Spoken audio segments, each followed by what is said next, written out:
Hello my friends, and welcome back to the Review Den. And today we are reviewing the cool follow-up to Combat Wings' Battle of Britain, DOGFIGHT 1942. Now before anything, I just want to address the performance here in that I'll be showing the console versions of the game. This was the only Combat Wings to see release on console, which to me was cool, but it did have a PC Steam release, so if you're worried about the graphics, know that yes, you can play the game in glorious HD 60 FPS. DOGFIGHT 1942 is the last in the Combat Wings series released by City Interactive. In fact, this was originally titled Combat Wings: The Great Battles of World War II before release, but I'll cover the wonky marketing later. Like its predecessors, this is a flight combat arcade game, but where earlier titles slowly evolved a simple but fun formula, DOGFIGHT makes some big changes to bring everything into the modern era. Yes, at its core, you are still jumping into World War II fighter planes and shooting down or bombing loads of bad guys, but the gameplay and presentation get some much-needed makeovers. Central to the gameplay is the new Ace mode, or Ace targeting, which helps bring you to bear on the enemy. You have direct control of your plane, don't worry, but by pulling the left trigger, the game will quickly whip you around to the next or currently selected target and give you a closer shot picture. You'll still have to fine-tune the last bit of aiming yourself to hit and destroy the enemy. It's not like Call of Duty's aim down the sights, but it gives you a basic shot. You line up an enemy with the left trigger, then finish them off. Pull the left trigger to whip around to the next enemy, and repeat. It's a great new mechanic that dramatically ups the pace of the game, and since it's limited and needs to recharge, you can't abuse it. To anyone who's played Rebel Galaxy Outlaw, it's the same type of targeting system, and I gotta say I love it. Again, it speeds things up without being a crutch.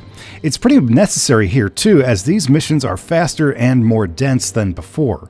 Where earlier Combat Wings games might end with a target count of 20 or so, DOGFIGHT 1942 will easily see you taking out 40, 50, or more enemies.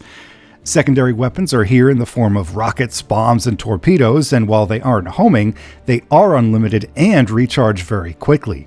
You'll use these to take out hordes of ground targets, tanks, and ships, but you can score the occasional airborne kill with a lucky rocket. Your hit points are more limited than before, but they recharge, just like Call of Duty, if you avoid damage for a few seconds. The planes all have a limited overspeed boost to get across the map quickly, and you'll be able to give orders to your wingmen to attack targets or protect you. Now, in terms of control schemes, the console release is focused on the gamepad, naturally, and it works great. Mouse control is still available for the PC, but in a really weird but cool touch, the PS3 version actually supports the PS Move in the same way. You can use the wand as a pointer to direct your plane and attack the enemy just like a mouse. It came out of nowhere, it's totally oddball, and I love it. Now, all the great gameplay in the world doesn't do us any good if we don't have good missions, and thankfully DOGFIGHT delivers. These are all very enjoyable and varied. You have 4 combat theaters represented in this game, rather than just one. Like the original title said, this is the Great Battles of World War II, so you'll get to experience a little of everything here. British, Pacific, and newcomers Russian and North African battlefronts are all represented, and in a nice touch, each campaign has its own persistent team of familiar allies, all brought to life with some great voice work. The British missions have you defending the homeland, both against the German Blitz and later against the V2 bomb threat, while occasionally sending you across the Channel in raids against occupied France.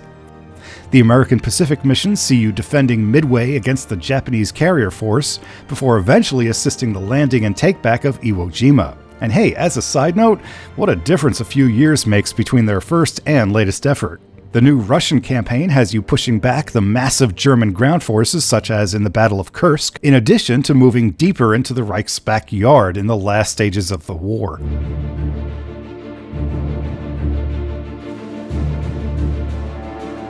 And finally, the North African and Mediterranean campaign sees you back with the Brits as you push Erwin Rommel out of Africa while sending Italian shipping power to the deep. No, not that shipping, you perverts. There are 30 missions all total, and each features tons of varied objectives and plenty of cool cutscenes and dialogue to go with them. Fast-paced action is the name of the game here, and the game rarely leaves you in a moment without plenty of targets to shoot. If there's one complaint, it's that the Russian and African campaigns are sold as DLC. Why they do this, I don't know, as the entire experience is only like $15 nowadays. Maybe they just were trying to grab a few extra bucks on Xbox Live Arcade or PSN, I'm not sure. Regardless, the campaign is a great play, and it now has plenty of replayability thanks to bonus or alternate objectives. Each mission has several medals to try for in addition to the standard score, and these will unlock some cool new bonus aircraft and skins.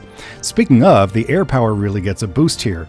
The usual staples of Wildcats, Spitfires, and Sturmovix are here of course, but you'll get plenty of new choices here such as the Tiger Cat, Twin Mustang, Bristol Beaufighter, Gloucester Meteor, Yak 9, Polykarpov I-16, and even rarely seen fighters from nations like France, Poland, Czechoslovakia, Australia, the Netherlands, Italy, and Romania.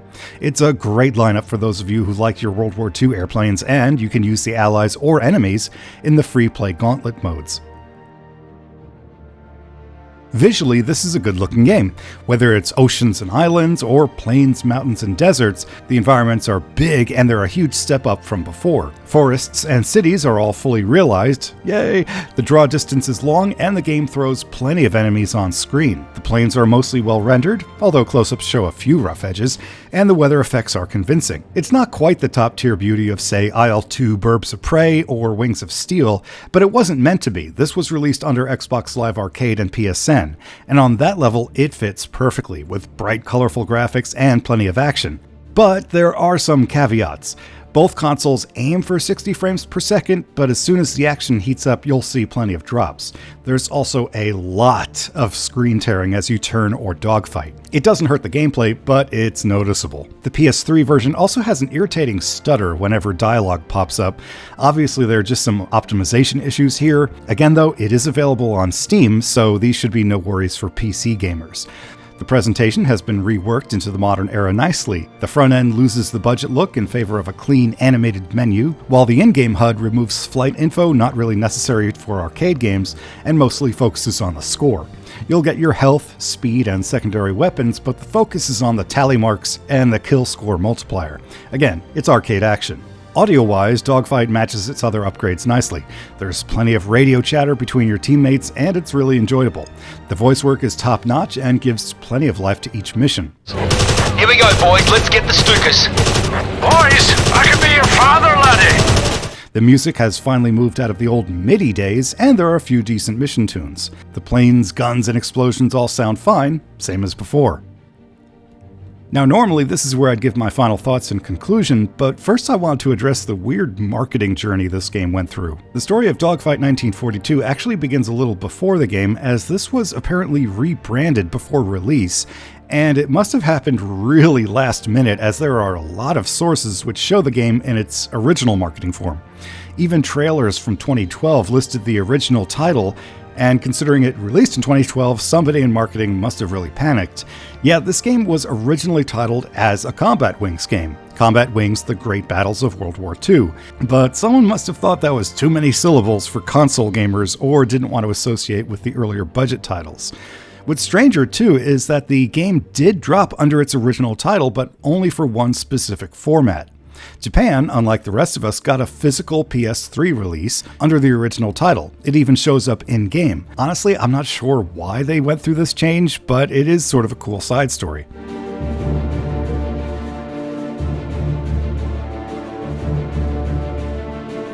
Overall, Dogfight 1942 is a fun arcade game.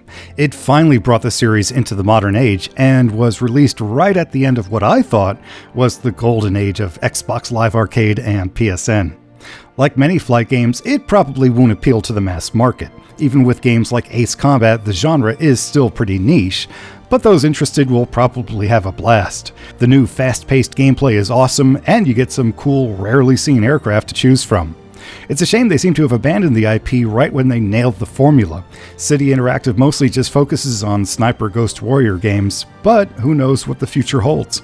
Either way, thank you all so much for watching. Now that I've shown the last game in the series, I guess I'll just have to go back to where it all started. Thanks for watching again. I appreciate each and every one of you, and I'll be back soon with another review. Until then, though, be sure to keep going, my friends, because you are worth it.